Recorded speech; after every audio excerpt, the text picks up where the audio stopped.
Rabobank heeft vandaag een netto winst gepresenteerd van iets meer dan 1,5 miljard euro. En dat is een substantiële verbetering ten opzichte van de eerste helft van vorig jaar, iets meer dan 40% hoger. De resultaatverbetering wordt vooral gedreven door substantieel lagere kredietverliezen. Die lagen in de afgelopen jaren op een erg hoog niveau als gevolg van de economische malaise.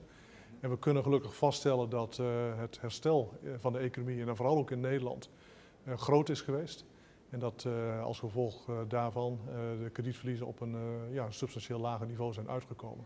We zien gelukkig ook dat de operationele kosten licht dalen. En dat heeft er dus per saldo toe geleid dat het resultaat boven de 1,5 miljard is uitgekomen. Balans is redelijk vlak, een geringe stijging, maar vooral gedreven door valutaverschillen. En dat hangt toch ook nog wel deels samen met het feit dat we natuurlijk toch uit een lange periode van economische neergang zijn gekomen.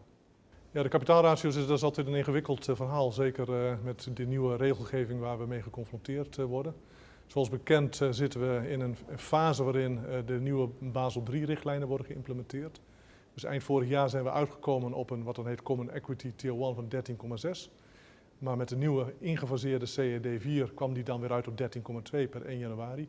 En die hebben we op dat niveau weten vast te houden. We hebben de winst zoals gebruikelijk toegevoegd, maar we hebben de kapitaalseis ook iets zien toenemen. En per saldo is die ratio constant gebleven. De totale kapitaalratio, en dat is wel de maat waar in toenemende mate naar wordt gekeken, die is verder toegenomen tot 21,5%. En dat is een all-time high voor ons. Heel opvallend in de afgelopen periode van 6 maanden is het sterke herstel van de Nederlandse economie geweest. En de consequenties daarvan voor de resultaten van de bank zijn dat de kosten kredietverliezen op een substantieel lager plan zijn uitgekomen. Zelfs lager dan het langjarige gemiddelde en ook daarmee ook substantieel lager dan in de afgelopen jaren.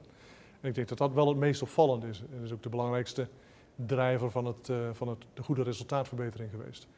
Ik denk achterliggend dat we blij verrast zijn over het snelle herstel van de Nederlandse economie. En als consequentie daarvan afnemende werkloosheid, stijgende huizenprijzen, etc. Ik denk dat we dat 6, zeker 12 maanden geleden niet hadden kunnen voorzien.